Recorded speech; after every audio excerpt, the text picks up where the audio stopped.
అందరికీ నమస్కారం. ప్రాచీన కాలం నాటి వాణిజ్య బంధం నుంచి నేటి డిజిటల్ పార్ట్నర్షిప్ వరకు ఇండియా-ఆఫ్రికా సంబంధం అనేది నిజంగా ఒక అద్భుతమైన కథ.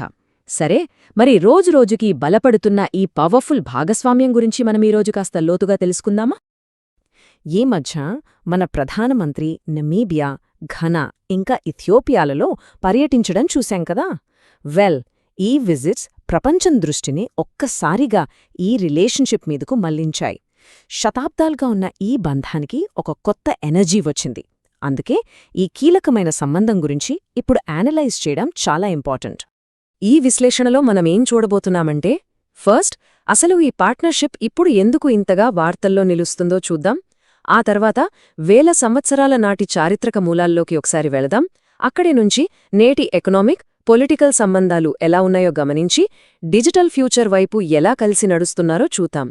అయితే ఈ జర్నీలో కొన్ని అడ్డంకులు కూడా ఉన్నాయి. వాటి గురించి మాట్లాడి చివరగా 2030 కోసం ఏం టార్గెట్స్ పెట్టుకున్నారో చూసి ముగిద్దాం. సరే, ఫస్ట్ థింగ్స్ ఫస్ట్, ఈ భాగస్వామ్యం ఇప్పుడు ఎందుకు ఇంత ప్రాధాన్యత సంతరించుకుంది? రీసెంట్గా జరిగిన ముఖ్యమైన డెవలప్మెంట్స్ ఏంటి? Let's dive in. ఈ మధ్య జరిగిన పర్యటనల ఫలితాలు కేవలం ఫార్మాలిటీ కోసం కాదు, చాలా కాంక్రీట్ స్టెప్స్ తీసుకున్నారు. ఎగ్జాంపుల్కి, ఇథియోపియాతో మన సంబంధాలు ఇప్పుడు స్ట్రాటజిక్ పార్ట్నర్షిప్ లెవెల్కెళ్లాయి.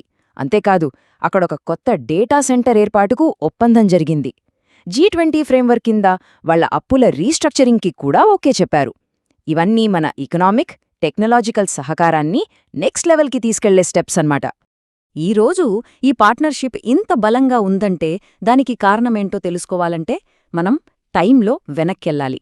వేల సంవత్సరాలుగా హిందూ మహాసముద్రం ఈ రెండు భూభాగాలను ఎలా కలిపిందో, వాళ్ల మధ్య బంధం ఎంత స్ట్రాంగ్గా పెనవేసుకుపోయిందో చూద్దాం. ఈ టైమ్లైన్ చూస్తే ఒక విషయం మనకు చాలా క్లియర్గా అర్థమవుతుంది. ఫస్ట్ సెంచరీలో సముద్ర వాణిజ్యంతో స్టార్టైన ఈ కనెక్షన్ గాంధీజీ సౌత్ ఆఫ్రికాలో సత్యాగ్రహాన్ని ప్రారంభించడంతో ఒక కొత్త టర్న్ తీసుకుంది. ఇక మనకు స్వాతంత్ర్యం వచ్చాక వలసవాదానికి వ్యతిరేకంగా మనం వాళ్లు కలిసి పోరాడాం. అంటే ఇది కేవలం డబ్బు, వ్యాపారానికి సంబంధించిన బంధం కాదు, స్వేచ్ఛ కోసం కలిసి చేసిన ఒక ఉమ్మడి పోరాటంపై నిలబడింది. ఆఫ్రికా ఒక సోదర ఖండం. మన మొదటి ప్రధాని జవహర్లాల్ నెహ్రూ అన్న ఈ మాటల్లో ఎంత పవరుందో కదా. వలస పాలన నుంచి అప్పుడే బయటపడిన రెండు ప్రాంతాలు ప్రపంచ వేదికపై ఒకే వాయిస్గా నిలబడాలనే ఆలోచన ఇందులో కనిపిస్తోంది. ఈ ఫీలింగే మన మోడర్న్ రిలేషన్షిప్కి స్ట్రాంగ్ ఫౌండేషన్ వేసింది. సరే, ఇప్పుడు ఆ చారిత్రక పునాదుల మీద నేటి మన ఆధునిక భాగస్వామ్యం ఎలా బిల్డ్ అయిందో చూసేద్దాం.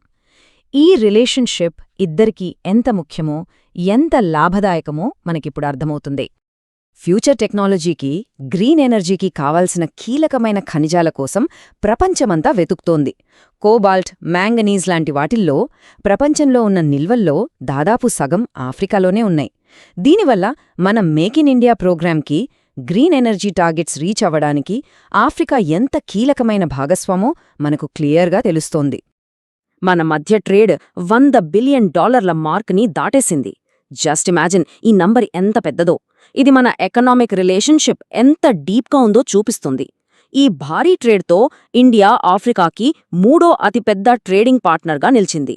ఈ ట్రేడ్లో ఒకరి అవసరాలను ఇంకొకరు ఎలా తీర్చుకుంటున్నారో చూడండి, చాలా ఇంట్రెస్టింగ్గా ఉంటుంది. మనం రిఫైన్డ్ ఫ్యూయల్స్, ఫార్మస్యూటికల్స్, మెషీనరీ లాంటివి ఆఫ్రికాకు ఎక్స్పోర్ట్ చేస్తుంటే వాళ్ల దగ్గర నుంచి మనకు క్రూడ్ ఆయిల్, డైమండ్స్, గోల్డ్ లాంటి కీలకమైన ముడి పదార్థాలు వస్తున్నాయి. ఇది ఒక పర్ఫెక్ట్ కాంప్లిమెంటరీ ట్రేడ్ రిలేషన్షిప్ అన్నమాట.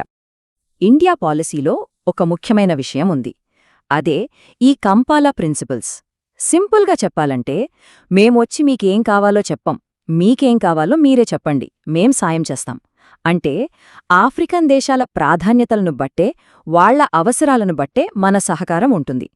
ఇది ఒకరినొకరు గౌరవించుకునే విధానం. ఈ హిస్టారికల్, ఎకనామికల్ బంధం ఇప్పుడు 21వ శతాబ్దానికి తగ్గట్టుగా ఒక కొత్త రూపాన్ని తీసుకుంటోంది. డిజిటల్ ట్రాన్స్ఫర్మేషన్ సెంటర్గా ఒక చాలా ఎగ్జైటింగ్ కొత్త చాప్టర్ స్టార్ట్ అవుతోంది. మనం సక్సెస్ అయిన ఇండియా స్టాక్ మోడల్ని ఇప్పుడు ఆఫ్రికాతో పంచుకుంటున్నాం. యూపీఐ లాంటి డిజిటల్ పేమెంట్స్ నుంచి సెక్యూర్ డేటా ఎక్స్చేంజ్ వరకు ఈ digital public infrastructure model African దేశాలు వాళ్ల ఓన్ డిజిటల్ ఎకానమీలను ఫాస్ట్గా బిల్డ్ చేసుకోవటానికి ఒక బ్లూ ప్రింట్ లాంటిది. అయితే ఏ పెద్ద అంతర్జాతీయ సంబంధంలో అయినా అన్నీ సాఫీగా సాగిపోవు కదా, కొన్ని సవాళ్లు కూడా ఉంటాయి. వాటిని కూడా మనం అర్థం చేసుకోవాలి. ఆఫ్రికాలో ప్రధానంగా 2 డిఫరెంట్ అప్రోచ్లు మనకు కనిపిస్తాయి. ఒకవైపు చైనా వాళ్ల బెల్ట్ అండ్ రోడ్ ఇనిషియేటివ్ కింద భారీ ఇన్ఫ్రాస్ట్రక్చర్ ప్రాజెక్టులో పెద్ద ఎత్తున ఇన్వెస్ట్ చేస్తోంది. మరోవైపు ఇండియా లోకల్ కెపాసిటీని పెంచడం మీద, వాళ్ల డిమాండ్ను బట్టి ప్రాజెక్టులు చేయడం మీద ఫోకస్ చేస్తోంది. అయితే చైనా పెడుతున్నంత వేగంగా అంత స్కేల్లో ఇన్వెస్ట్మెంట్స్ని మ్యాచ్ చేయడం ఇండియాకి ఒక పెద్ద ఛాలెంజ్. ఈ ప్రయాణంలో కొన్ని ముఖ్యమైన అడ్డంకులు కూడా ఉన్నాయి. మన ట్రేడ్ కేవలం కొన్ని ఆఫ్రికన్ దేశాలతోనే ఎక్కువగా ఉంది. దాన్ని విస్తరించాలి. కొన్నిసార్లు ఇండియా ఫండింగ్తో నడిచే ప్రాజెక్టులు లేట్ అవుతున్నాయి. అలాగే కొన్ని ప్రాంతాల్లో పొలిటికల్ ఇన్స్టెబిలిటీ కూడా ఒక ప్రాబ్లం. ఈ అడ్డంకుల్ని దాటితేనే ఈ రిలేషన్షిప్ తన ఫుల్ పొటెన్షియల్ని రీచ్ అవ్వగలదు. సరే, మరి ఈ అవకాశాలు, సవాళ్ల మధ్య ఫ్యూచర్ ఎలా ఉండబోతోంది? ముందున్న దారేంటి? ఫ్యూచర్ కోసం పెట్టుకున్న టార్గెట్ చాలా క్లియర్గా ఉంది. ఇంకా చెప్పాలంటే చాలా అంబిషియస్గా ఉంది. కేవలం 5 ఏళ్లలో ద్వీపాక్షిక వాణిజ్యాన్ని $100 బిలియన్ నుంచి $200 బిలియన్ అంటే డబుల్ చెయ్యాలన్నది గోల్. మరి దీన్ని సాధించడానికి ఒక సాలిడ్ స్ట్రాటజీ కావాలి. ఆ టార్గెట్ని రీచ్ అవ్వాలంటే ఒక మల్టీఫేజ్డ్ స్ట్రాటజీ కావాలి. ఆఫ్రికాలో కొత్తగా వచ్చిన ఫ్రీ ట్రేడ్ ఏరియాతో సింక్ అవ్వడం, కొత్త మార్కెట్లను వెతకడం, జపాన్, యుఏఈ లాంటి వేరే దేశాలతో కలిసి పనిచేయడం, ఇవన్నీ చాలా కీలకం. వీటన్నిటికన్నా ముఖ్యంగా ఉన్నతస్థాయి చర్చలు కంటిన్యూస్గా జరుగుతూ ఉండాలి. చివరిగా మన ముందున్న అసలైన ప్రశ్న ఇదే: ఇండియా ఆఫ్రికా సంబంధాల సక్సెస్ రాబోయే దశాబ్దాలలో ఇంటర్నేషనల్ పార్ట్నర్షిప్స్ ఎలా ఉండాలో కూడా డిసైడ్ చేయగలదు. ఇది గ్లోబల్ సౌత్ కోఆపరేషన్కి ఒక కొత్త బ్లూ ప్రింట్ అవుతుందా? వేచి చూడాలి.